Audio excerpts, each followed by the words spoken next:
Kay, why do you think that it's only women that lead my entire organization? I have a theory.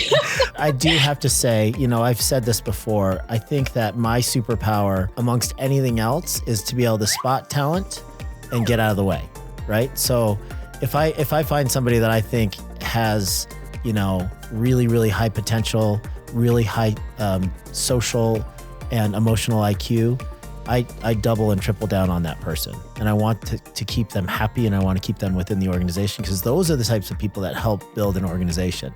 Not people that are geniuses and not people that have, 20 years of experience. It's actually people that are open-minded and humble and extremely emotionally intelligent. And I found that the women in my life are more emotionally intelligent off the bat than some of the men that I've worked with, because we have pride and we have like this expectation to come in hot and make a lot of money right from the beginning and not necessarily be willing to pay the dues.